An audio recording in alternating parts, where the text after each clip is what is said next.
The Bible teaches in the book of Revelation that nothing unclean shall enter heaven. God takes pleasure when his people reflect the character of his Son. In the book of James, we are reminded that faith of itself, if it does not have works, is dead. What does this have to do with Uncle Jim? Let me go on. We tend to forget that happiness doesn't come as a result of getting something we don't have, but rather of recognizing and appreciating what we do have. You see, there's a place filled with love and peace, and no pain or worries or doubts or fears. A place where flowers bloom forever and the wind is sweet and gentle. This place is heaven, and it became even more beautiful this week. Not all of us will do great things, but we can do small things with great love. Uncle Jim did just that. He was such a loving man.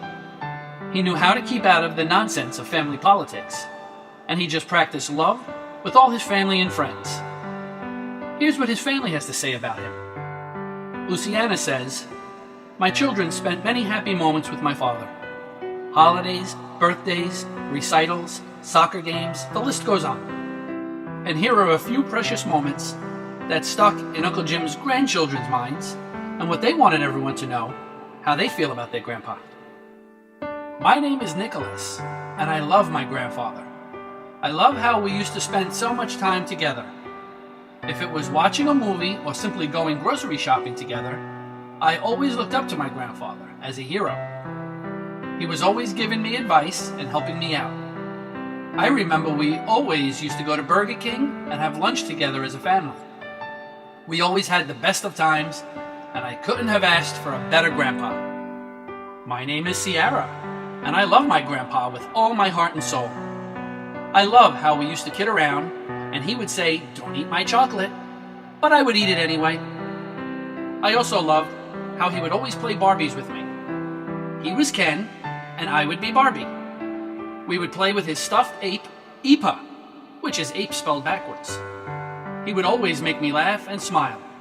I love him so much." And this is from Dave. "He was truly the best man I ever met. He wasn't just my father-in-law, he was also my dad, and there will be a hole in my heart forever. Rest in peace, Pops." And this is from Nicole and her family. "My father spoiled me. One Christmas he paid $100 for a Cabbage Patch Kid and had it shipped from China. He would heat up the car in the mornings to drive me to the bus stop. He took me and all my friends to the movies every Friday night. He once snuck us in to see E.T. after trying 4 different movie theaters that were sold out for tickets. He was extremely generous with everyone. He loved his grandsons. He couldn't make it to Little Ants football games, so he loved watching videos of him playing and looking at his pictures. Vincent was named after him, and he's overjoyed about that. He would call Vincent his baby because Vin would answer, 'I'm not a baby, me big boy.' He loved being around his girls and grandkids. He was a great role model of a kind, patient, tolerant, and giving man. He loved my mother so much. Even in the hospital, he wanted me to show the nurses pictures of his Elizabeth Taylor. Mother Teresa once said, 'Peace begins with a smile, for we shall never know all the good that a simple smile can do.' Uncle Jim not only provided a smile every time we saw him, but a good laugh as well. He wasn't known as the funny one, but we did know him as the fun one.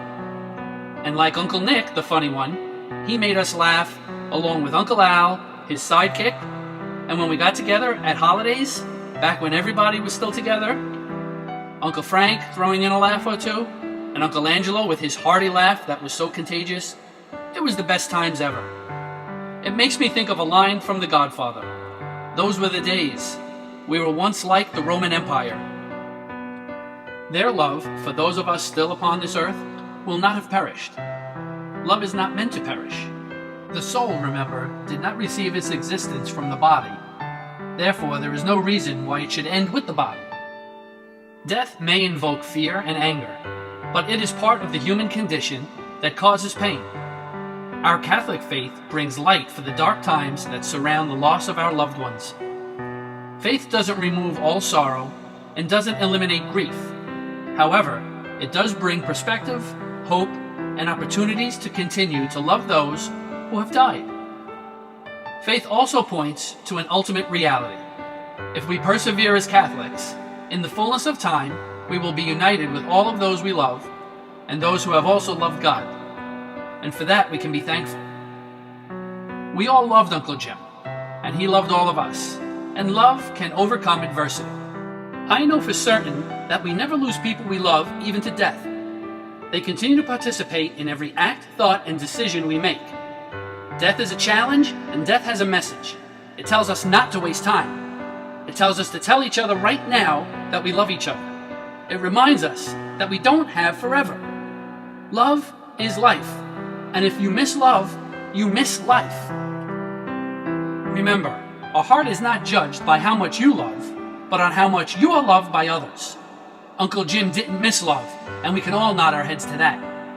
Although it may be very difficult today to see beyond the sorrow, may looking back in memory of Uncle Jim help comfort you tomorrow and all the days to come, where one day, as we were promised, he will wipe away every tear from our eyes, and there will be no more death or mourning.